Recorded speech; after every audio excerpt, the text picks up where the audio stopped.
करते, लोकतंत्र का समर्थन ये हम करते। आपसे पूछते हैं। आजकल के जो घटनाक्रम हो रहे हैं उनको देखते हुए, आज के रीति रिवाजों को देखते हुए, तो क्या वो समर्थन करते लोकतंत्र का? तो चलिए दोस्तों, मेरी यूट्यूब फैमिली, अब हम इस कहानी को पढ़ना स्टार्ट करते हैं। तो मेरे फैमिली, आचार्य चाणक्य जो कि एक प्राचीन भारत के महान राजनीतिज्ञ और अर्थशास्त्री थे।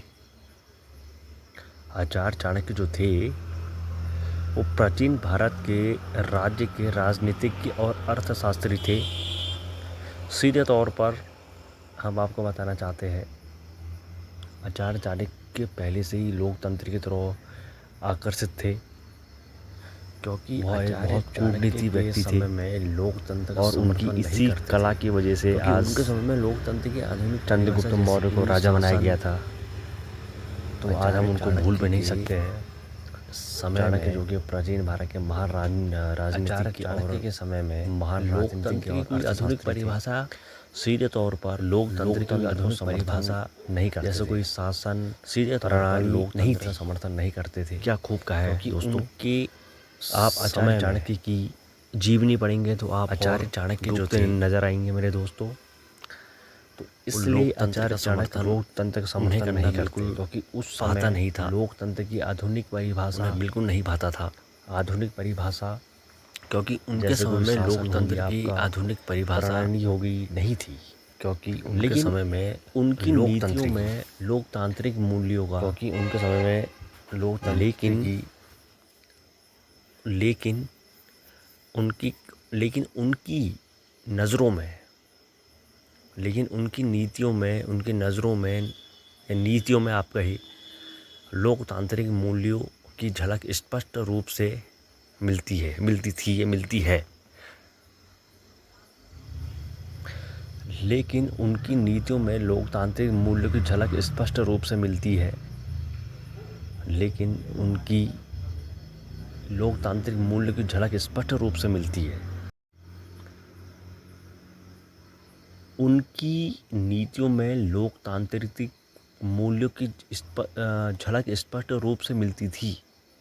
उन्होंने शासन में प्रजा के कल्याण को आचार्य चाणक्य ने बहुत अपनी उपलब्धि पेश की, क्योंकि लोकतांत्रिक मूल्यों में उनकी झलक स्पष्ट रूप से मिलती है। उन्होंने शासन में प्रजा के कल्याण को सर्वोपरि माना और आचार्य चाणक्य ने जनता के व्यवहार को, जनता के लिए अपने पहला कदम रखा।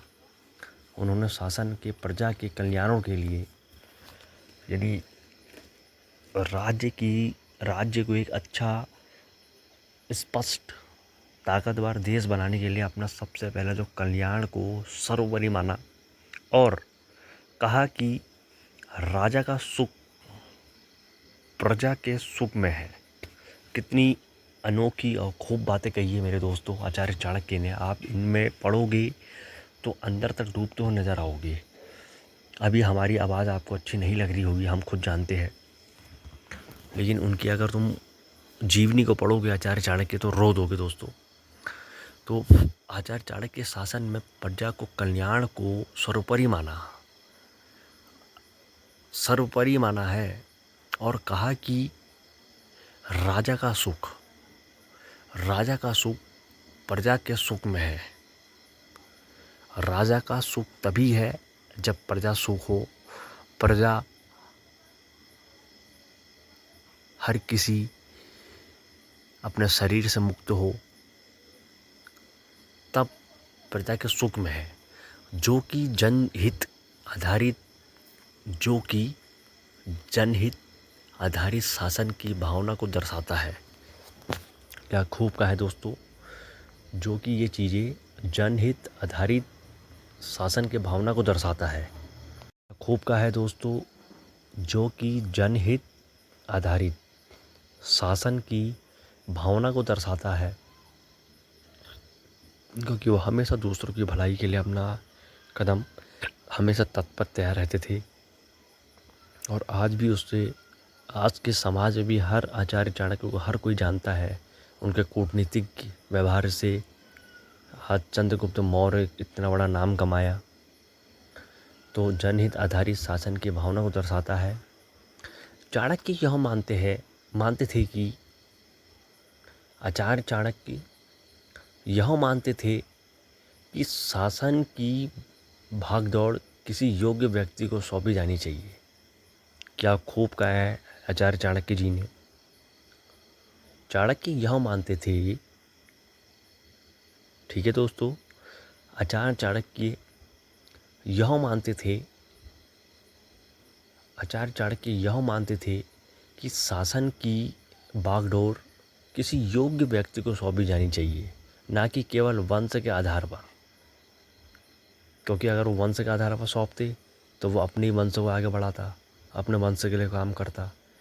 तो इसलिए आचार्य चाणक्य ने तो खूब बात कही कि ऐसे लोगों को देनी चाहिए कि शासन के भागदौड़ किसी योग्य व्यक्ति को सौंपी जानी चाहिए, ताकि वो शासन का कल्याण कर सके, अच्छी चीज़ें उनको प्राप्त कर सके, ना कि केवल वंश के आधार पर, जो आज के लोकतांत्रिक चुनाव प्रणाली से मेल खाता हूँ।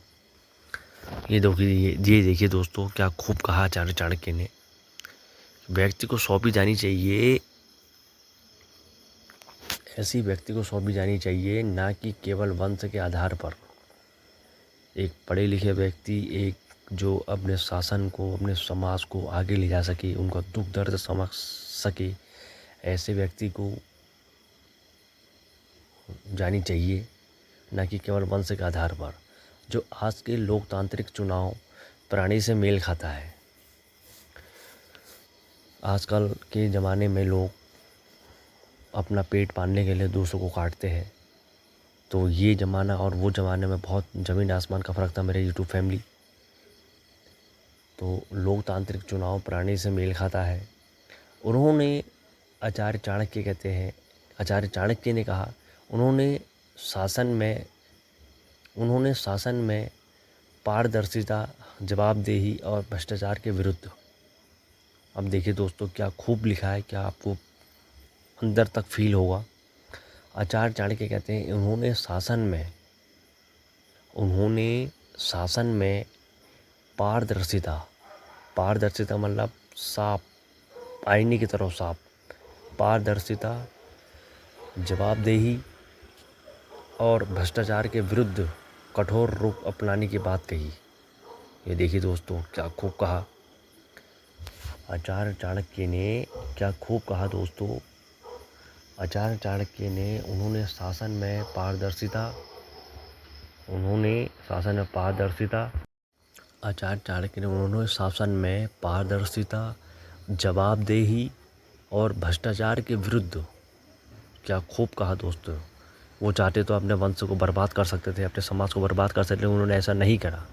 उन्होंने शासन में पारदर्शिता, जवाबदेही और भ्रष्टाचार के विरुद्ध, जो भ्रष्टाचार करते थे, दूसरों को मारते थे, काटते थे, उनके खिलाफ विरुद्ध कठोर रुख अपनाने की बात कही, ताकि वो संभले, दूसरों को भलाई करे, दूसरों को नुकसान ना पहुँचाए।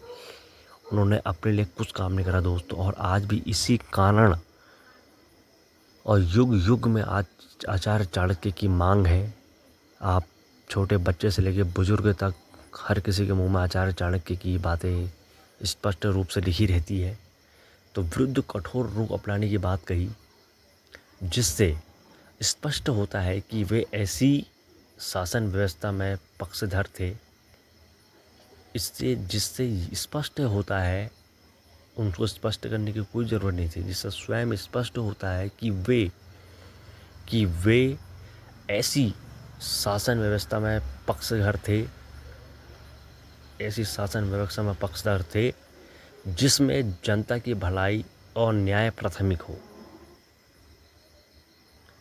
जिसमें स्पष्ट होता है, आचार्य चाणक्य को स्पष्ट करने की कोई आवश्यकता नहीं है, क्योंकि स्वयं हम स्पष्टकारी व्यक्ति थे। तो यह स्पष्ट होता है कि वे ऐसी शासन व्यवस्था के पक्षधर थे, जिसमें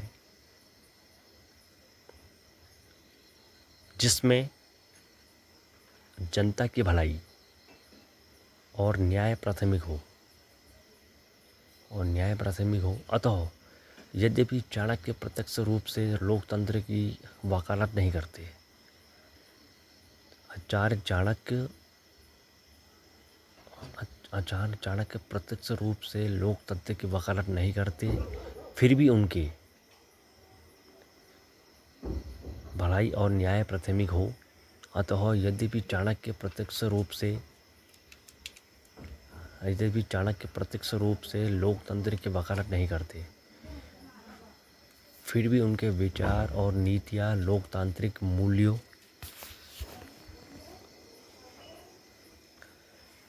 प्रत्यक्ष रूप से लोकतंत्र की वकालत नहीं करते, फिर भी उनके विचार और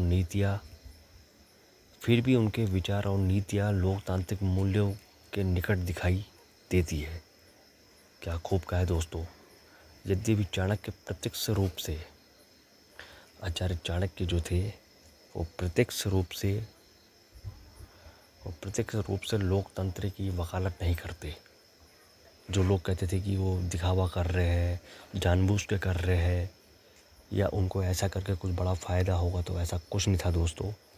वो स्वयं दूसरों के लिए जीते थे और दूसरों के लिए वो मर गए। और आज भी बच्चे के ज़बान में उनका नाम है, तो स्वयं दूसरा वकालत नहीं करते थे, फिर भी उनके विचार और नीतियाँ लोकतांत्रिक मूल्यों के निकट दिखाई देती है। फिर भी उनकी विचार, ये देखिए दोस्तों क्या खूब बातें कही है। फिर भी आचार्य चाणक्य के विचार और नीतियाँ लोकतांत्रिक मूल्यों के निकट दिखाई देती है। लोकतंत्र मूल्यों के निकट दिखाई देती है। तो यह कहानी आपको यह शिक्षा देती है दोस्तों